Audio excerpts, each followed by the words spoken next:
Olá pessoal, meu nome é Libério Michael Santos, sou aluno do curso de Licenciatura de Artes Visuais no Polo de Apoio Presencial do Espírito Santo, Serra. Venho através desse vídeo apresentar o meu estágio supervisionado em projeto de artes.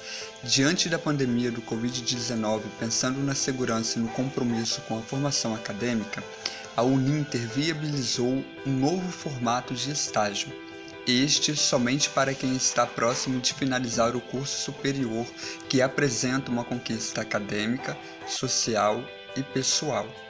Neste momento tão excepcional e que merece atenção por todos, apresenta algumas orientações para conseguirmos êxito, considerando que o estágio supervisionado é uma atividade obrigatória por lei e de acordo com o projeto pedagógico do curso. Neste momento de pandemia, nas escolas ou em outros ambientes profissionais, foi necessário o isolamento social como medida de cautela e cuidado, o que retirou a possibilidade da finalização de atividades com aglomeração humana. Teoria e prática, qualidade e quantidade devem estar interligadas em prol da formação profissional, tanto na licenciatura como no bacharelado. As atividades de estágio supervisionado, tanto na licenciatura como no bacharelado, representam um ápice de amadurecimento científico e prático do acadêmico. Enquanto estudante em processo de finalização de curso de graduação, no caso em licenciatura, ainda devo a carga horária da disciplina de estágio supervisionado, em situação excepcional devido à Covid-19 e em cumprimento aos protocolos da OMS, Organização Mundial da Saúde, faça cumprir o estágio online. Esta etapa do estágio propiciará a análise reflexiva da prática, por meio de observação, orientação em projetos que envolvem a educação em artes visuais, em contextos educacionais intraescolar, em horário contraturno. Pois bem, referente ao estágio supervisionado, projeto de artes que vou cumprir de forma online, você deve estar se perguntando: o que é projeto de artes?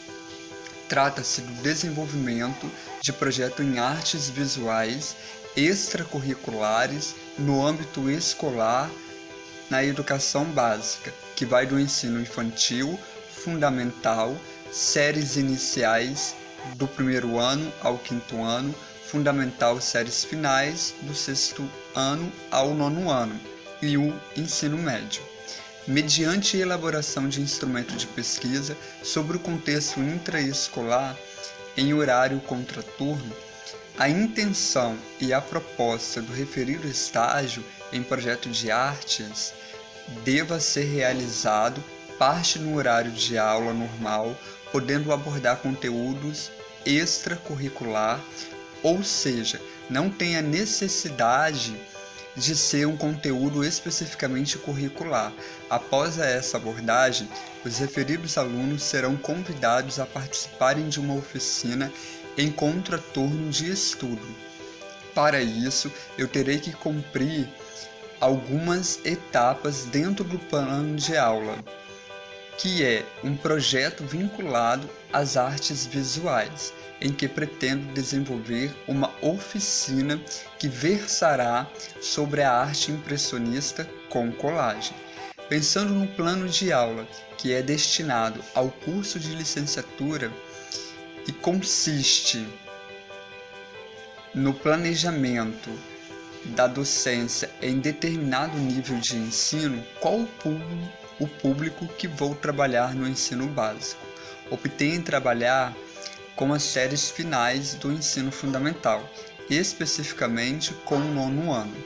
E qual o conteúdo a ser trabalhado para o desenvolvimento da oficina sobre a arte impressionista com colagem?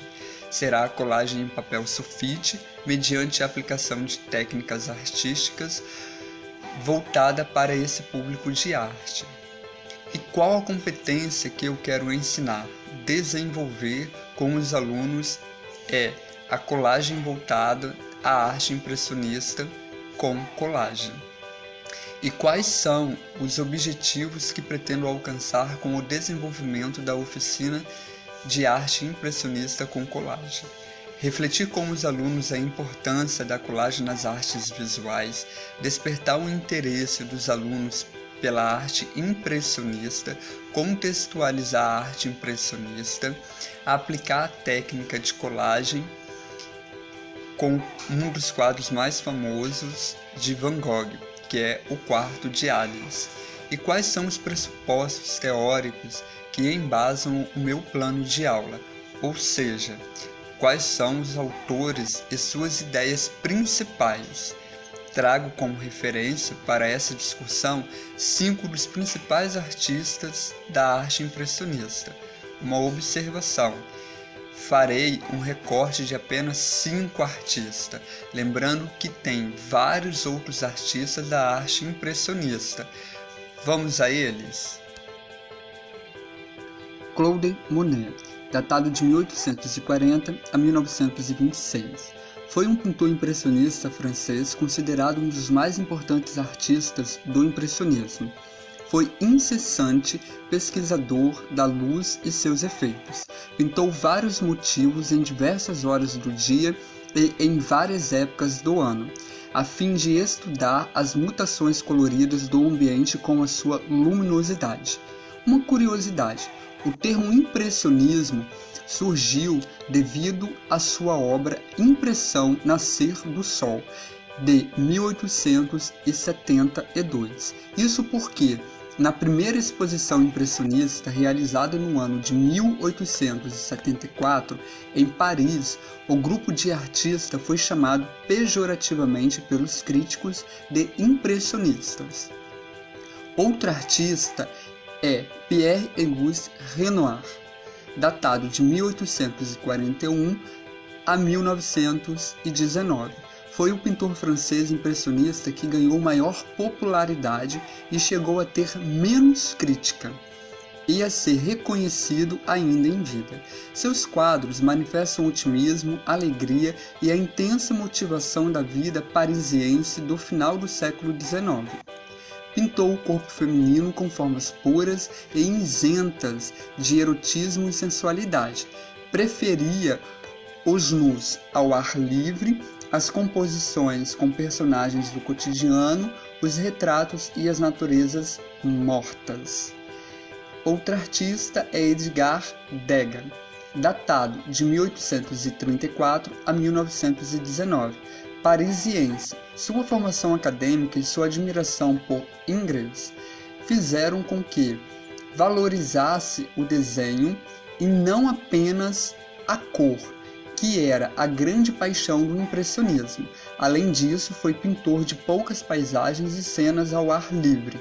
Os ambientes de seus quadros são interiores e a luz é artificial. Sua grande preocupação era flagrar um instante da vida das pessoas, aprender o momento do movimento de um corpo ou da expressão de um rosto. Adorava o teatro de bailados. Outro artista é Jacob Abraham Camille Pissarro, datado de 1830 a 1903, francês, cofundador do impressionismo. Sua pintura se caracterizou por uma paleta de cores cálidas e pela firmeza com que consegue captar as atmosferas por meio de um trabalho preciso da luz. A estrutura dos quadros de Pissarro encontra total correspondência na obra de Cézanne, já que foi mútua a influência entre ambos. Como professor, teve como aluno Paul Gauguin e seu filho Lucien Pissarro. Ao jovem Gauguin, aconselhou a utilização das cores. Esses conselhos surtiram efeito a Gauguin, que começou a utilizar a corpo no seu estado puro. Outro artista é Edouard Manet.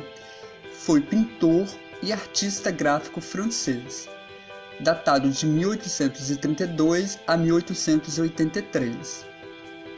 Os gostos de Manet não vão para os tons fortes utilizados na nova estética impressionista. Prefere os jogos de luz e de sombra, restituindo ao nu a sua crueza e a sua verdade, muito diferente dos nus adocicados da época. O trabalho das texturas é apenas sugerido às formas simplificadas. Os temas deixaram de ser impessoais ou alegóricos, passando a traduzir a vida da época. Manet era criticado não apenas pelos temas, mas também por sua técnica, que escapava às convenções acadêmicas, frequentemente inspirado pelos mestres clássicos, em sua particularidade pelos espanhóis do século de ouro. Manet influenciou, entretanto, certos percussores do impressionismo, em virtude da pureza de sua abordagem. E falaremos também de Vincent van Gogh. Van Gogh, porque a nossa oficina utilizará um dos quadros mais famosos deste pintor na técnica de colagem, o quarto em Arles, de 1889, Van Gogh. Van Gogh, datado de 1853 a 1890, foi um pintor holandês. Ele foi impressionista ou expressionista? Vamos ver. O estilo de Van Gogh nem impressionista e nem expressionista. O artista definiu sua própria forma de pintar. A maioria dos pintores quase sempre pertence a uma escola de pintura, determinando o seu estilo. Mas não foi isso que aconteceu com Vincent van Gogh. Suas pinceladas praticamente falavam o que ele estava sentindo e pensando. Com isso, ele pôde ser considerado um pintor pós-impressionista ou pré-expressionista, pois assim, esta confusão foi a vida de Van Gogh. Pós-impressionismo.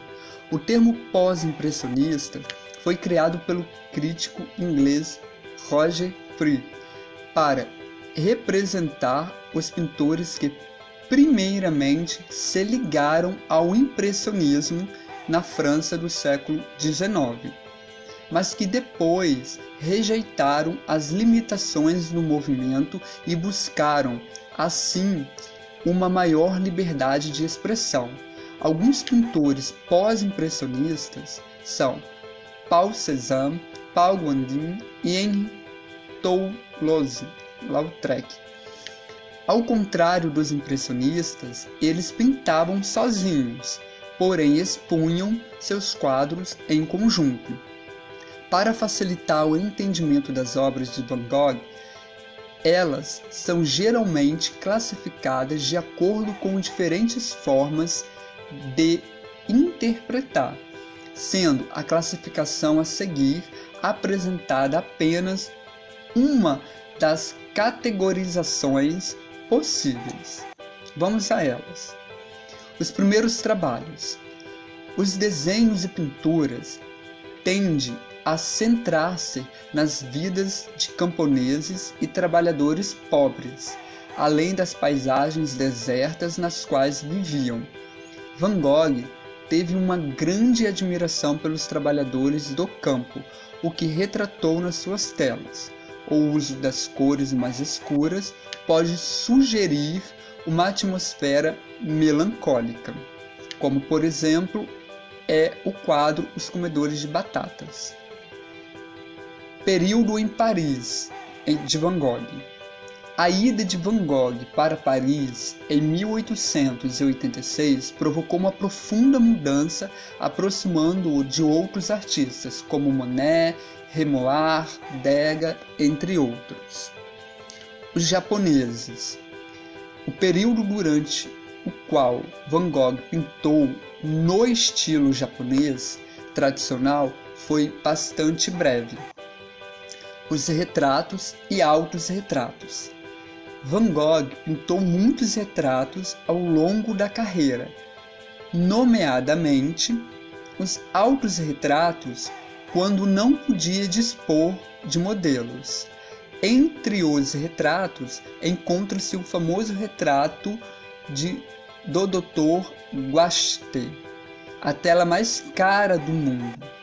Dos autorretratos destaca-se o autorretrato sem barba de 1889, que em novembro de 1989 entrou para a galeria dos 5 quadros mais caros do mundo.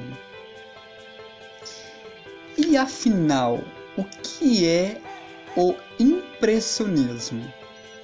Trata-se de um movimento artístico que revolucionou profundamente a pintura e deu início às grandes tendências da arte do século XX. Havia algumas considerações gerais muito mais práticas do que teóricas, que os artistas seguiam em seus procedimentos técnicos para obter os resultados que caracterizaram a pintura impressionista. As principais características desta pintura. A pintura deve registrar as tonalidades que os objetos adquirem ao refletir a luz solar num determinado momento, pois as cores da natureza se modificam constantemente, dependendo da incidência da luz do sol. As figuras não devem ter contornos nítidos, pois a linha é uma abstração do ser humano para representar imagens.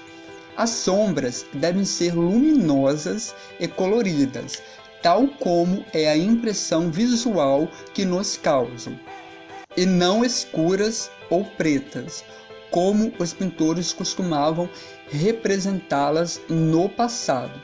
Os contrastes de luz e sombra devem ser obtidos de acordo com a lei das cores complementares. Assim, um amarelo próximo a um violeta produz uma impressão de luz e de sombra muito mais real do que o claro escuro tão valorizado pelos pintores barrocos. As cores e tonalidades não devem ser obtidas pela mistura das tintas na paleta do pintor. Pelo contrário, devem ser puras e dissociadas nos quadros em pequenas pinceladas. É o observador que, ao admirar a pintura, combina as várias cores, obtendo o resultado final. A mistura deixa, portanto, de ser técnica para ser óptica. A primeira vez que o público teve contato com a obra dos impressionistas foi numa exposição coletiva realizada em Paris, em abril de 1874. Mas o público e a crítica reagiram muito mal ao novo movimento, pois ainda se mantinham fiéis aos princípios acadêmicos da pintura. No Brasil, destaca-se o pintor Eliseu Visconti. Ele já não se preocupa mais em imitar modelos clássicos, procura decididamente registrar os efeitos da luz solar nos objetivos e seres humanos que retrata em suas telas. Ganhou uma viagem à Europa, onde teve contato com a obra dos impressionistas. A influência que recebeu desses artistas foi tão grande que ele é considerado o maior representante dessa tendência na pintura brasileira. Escultura. Assim como a pintura, a escultura trouxe uma grande inovação na sua linguagem. Os 3 conceitos básicos dessa inovação foram a fusão da luz e das sombras, a ambição de obter estátuas visíveis a partir do maior número possível de ângulos, obra inacabada como exemplo ideal do processo criativo do artista. Uma curiosidade: você sabia que o termo impressionismo surgiu devido a um dos primeiros quadros de Monet, Impressão Nascer do Sol, de uma crítica feita ao quadro pelo pintor e escritor Louis Leroy. Impressão Nascer do Sol. Eu bem o sabia. Pensava eu, justamente se estou impressionado, é porque há lá uma impressão, e que liberdade e suavidade de um pincel. Um papel de parede é mais elaborado que está em cena marinha. A expressão foi usada originalmente de forma pejorativa, mas Monet e seus colegas adotaram o título sabendo da revolução que estavam iniciando na pintura. O quadro Mulheres no Jardim de Monet foi pintado totalmente ao ar livre e sempre com a luz do sol e foi realizado no jardim da casa do artista em Giverny. O movimento impressionista foi idealizado nas reuniões com seus principais pintores e elas aconteciam no estúdio fotográfico de Nadar, na Rue de Paris. Esses foram os principais artistas da arte impressionista, dos quais usei como referência para embasar a minha discussão. Lembrando que tem vários outros artistas da arte impressionista, tão quanto importantes também. Colagem. A colagem foi desenvolvida por Braque e Picasso em torno de 1911, no final da primeira fase do cubismo, dita analítica. Ela é justamente considerada como um dos achados mais relevantes da arte moderna e como um elemento central do cubismo. Nessa condição, a colagem é objeto de interpretações variadas. Para o crítico norte-americano Clement, datado de 1909 a 1994, a colagem interrompe a síntese cubista do período analítico, estruturada à base de planos paralelos à superfície. Ao implicar matérias e elementos não estritamente pictóricos, como papel, jornal, areia, linha, dentre outros, a colagem romperia com o primado da interação simbiótica entre o óptico e o metal, que vinha se afirmando desde o início do modernismo como essencial na pintura. Para tanto, a colagem é um procedimento técnico-artístico de utilizar várias matérias que podem ou não variar a textura umas sobre as outras, ou lado a lado, formando um motivo ou uma nova imagem. A colagem como técnica tem surgimento datado da história antiga, entretanto teve seu valor artístico reconhecido a partir do século XX, com sua utilização no cubismo. Antes disso, era considerado uma brincadeira de criança ou manifestação artística popular e desprovida de fundamentação crítica. A utilização de diversos materiais sobre um suporte, como madeira, pedaços de jornal e objetos, faz da colagem uma técnica que põe em questão os limites entre pintura e escultura. A partir da arte moderna, a técnica passa a ser empregada em diversos movimentos artísticos e escolas artísticas, provendo sentidos muito variados. a utilização de materiais muito diferentes de papéis cria uma nova gama de possibilidade de produtos artísticos em 3 dimensões, como se fossem esculturas em quadros. As novas possibilidades de criação de artísticas proporcionadas pela colagem geram adeptos em todo o mundo, mas com objetivos bastante distintos entre si. Na Europa, principalmente na França e na Itália, as ideias nascidas da colagem provocam a produção de obras de sentido cubista por artistas futuristas, uma releitura da técnica e uma nova aplicação da mesma. Temas frequentes nas colagens são violência, tecnologia e velocidade, por conta do contexto histórico em que se encontravam os artistas no início do século XX, com guerras e a produção tecnológica, a todo vapor sendo testada nelas. A reflexão artística sempre monta a ideia contemporânea ao movimento. Não foi diferente com a colagem. Entretanto, não apenas as críticas ao movimento vivido foram temas utilizados na colagem, mas também faces e imagens abstratas figuram muitas obras.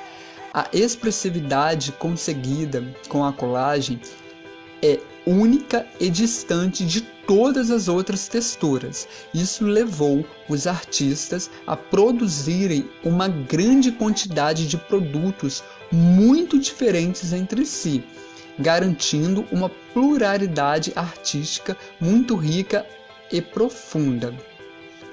Há muitos nomes importantes para a colagem em todo o mundo, principalmente artistas cubistas, como George Braque, Pablo Picasso, Juan Gris, Albert Gleizes, Louis Marquezes, André Derain, dentre outros vários artistas, como por exemplo o Hélio Ottokar e Lygia Clark também.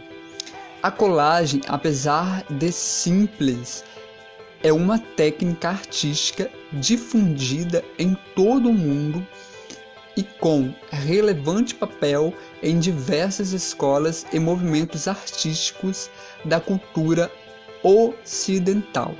As várias possibilidades de colagem com materiais diversos como formas geométricas variadas, figuras geométricas decompostas, figura fragmentada, mosaico, paisagem com EVA, tecidos, areia colorida. Ou seja, temos uma infinidade de materiais que podem ser usadas na aplicação da técnica da colagem.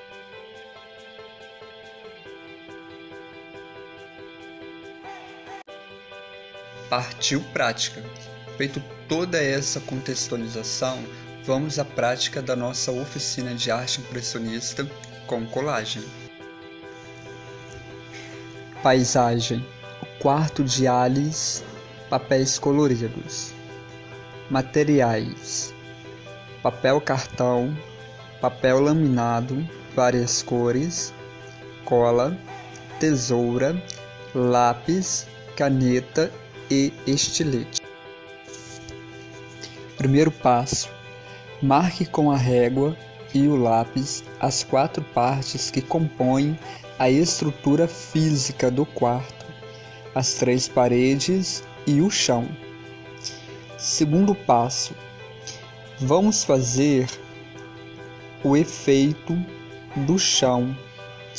Pegue a régua e marque com o lápis a cada meio centímetro e risque.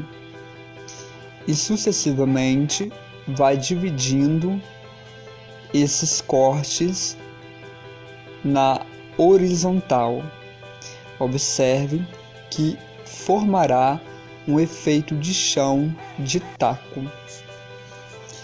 Terceiro passo: pegue a parede do fundo do quarto e risque com um estilete para ficar fácil a dobradura por se tratar de cartolina ou papel cartão, criando orelhas nos lados esquerdo e direito e na parte inferior para facilitar o processo de colagem.